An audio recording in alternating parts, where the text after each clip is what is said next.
नमस्कार मित्रांनो, कसे आहात? खुश आहात ना? खुश असलंच पाहिजे. मित्रांनो, आपण अनेक दिवसानंतर या ठिकाणी भेटत आहोत. मी आपणाशी या ठिकाणी हितगुज करत आहे. मध्यंतरीच्या कालावधीमध्ये काही कामानिमित्त म्हणा किंवा अ, अनेक काही आपली धावपळ चालू असते दैनंदिन कामांसाठी. त्यामुळे मला वेळ मिळाला नाही आणि आपल्याशी मला हितगुज करता नाही आलं. त्यामुळे मध्यंतरी आपल्याला व्हिडिओ बनवता आले नाही. मित्रांनो, आपल्या सणांचा राजा ज्याला आपण म्हणतो तो म्हणजे दीपावली सण. या ठिकाणी आज दीपावली सण आहे आणि मी सर्वांना आपल्या जेवढे काही आपण सगळेजण माझा व्हिडिओ बघत आहात, मी आपणा सर्वांना या ठिकाणी दीपावलीच्या हार्दिक शुभेच्छा देतो. आणि हा जो एक आनंद आहे दीपावलीचा, सगळ्यात अर्थानं आपल्या जीवनामध्ये दिवाळी सण म्हटलं की लहानांपासून मोठ्यापर्यंत सर्वांचा आनंदाचा क्षण.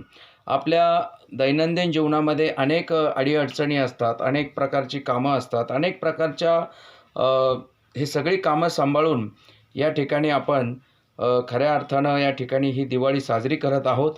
प्रत्येकाच्या जीवनामध्ये एक प्रकाश टाकण्याचं काम ही दिवाळी करत असते आणि आपल्या जीवनामध्ये सुखाचा प्रकाश येऊ द्या, आपल्या जीवनामध्ये समाधानाचा प्रकाश येऊ द्या आणि आपली उन्नती होऊ द्या, अशा प्रकारची सदिच्छा मी आपणा सर्वांसाठी या ठिकाणी व्यक्त करतो.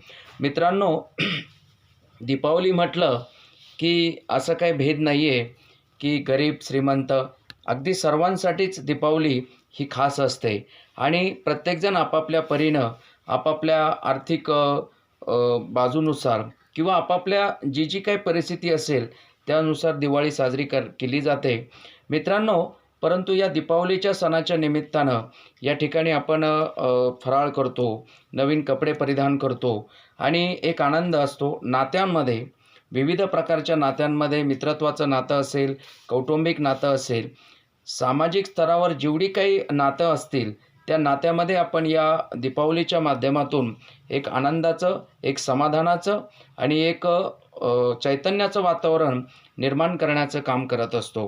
परंतु या दीपावलीच्या निमित्तानं माझी आपल्याला एक विनंती आहे, कारण आपण जेव्हा आपलं जीवन जगत आहोत आणि आपण हा दीपावली सण साजरा करत आहोत, परंतु हा सण साजरा करत असताना आज अनेक प्रकारची आमची काही उपेक्षित जी मंडळी आहे, अनेक ठिकाणी आपण बघतो की त्यांचे काही प्रॉब्लेम असतात, जे काही त्यांचे कौटुंबिक प्रॉब्लेम असतील किंवा त्यांचे जे काही प्रॉब्लेम असतील, या सगळ्या समस्यांमुळे त्यांनी एक मानसिक ताणतणाव घेतल्यानंतर ते आज ते त्यांचं जीवन जगत नाही आहेत, परंतु त्यांच्या भूमिकेनुसार ते त्या ठिकाणी इतरत्र जात असतात.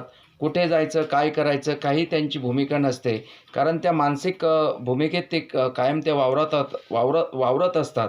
आणि म्हणून या ठिकाणी आपण अनेक ठिकाणी बघतो की आमचे ते बांधव आहेत, त्या भगिनी आहे, त्या रस्त्याला वगैरे इकडे तिकडे जात असतात, चौकामध्ये आपल्याला दिसत असतात.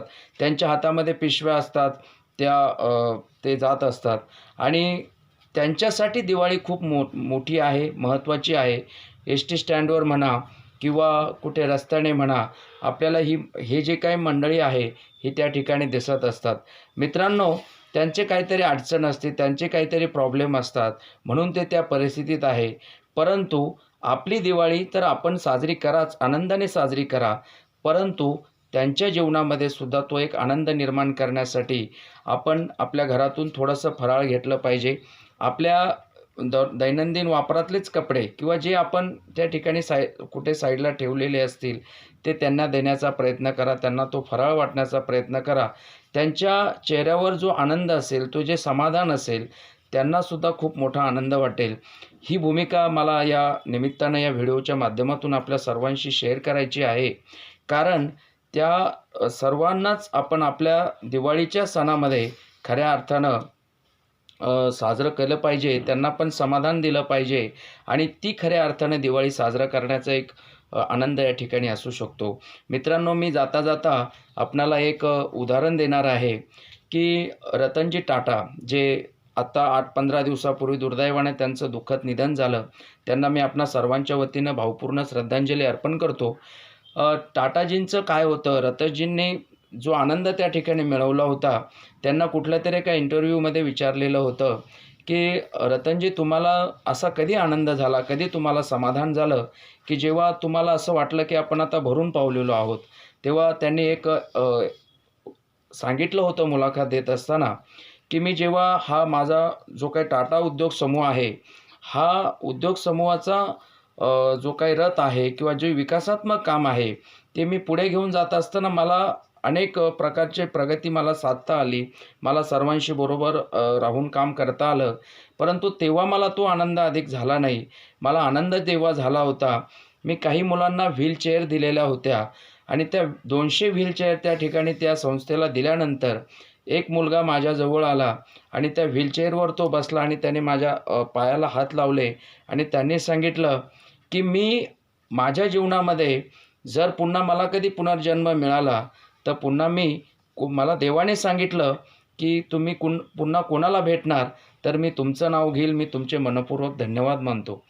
हे त्या मुलाचं जेव्हा त्या मुलाचं एक वाक्य ऐकून रतनजींच्या डोळ्यामध्ये पाणी आलं आणि त्यांना खऱ्या अर्थानं त्या मुलाच्या चेहऱ्यावर असणारा जो आनंद आहे, जे समाधान आहे, ते त्यांना त्या ठिकाणी खऱ्या अर्थानं आपण ही जी काही त्यांना खुर्च्या दिलेल्या आहे, वस्तू कुठली असेल, परंतु त्या वस्तूच्या मार्गाने त्यांच्या जीवनात जो आनंद निर्माण झालेला आहे आणि त्यांना एक समाजाचं आपण काहीतरी देणं लागतो या उदात्त भावनेतून जेव्हा त्या मुलाच्या जेव्हा त्या भावना त्या मुलाने प्रकट केल्या, तेव्हा रतनजींना खऱ्या अर्थानं वाटलं, की आपण या ठिकाणी भरून पावलेलो आहे.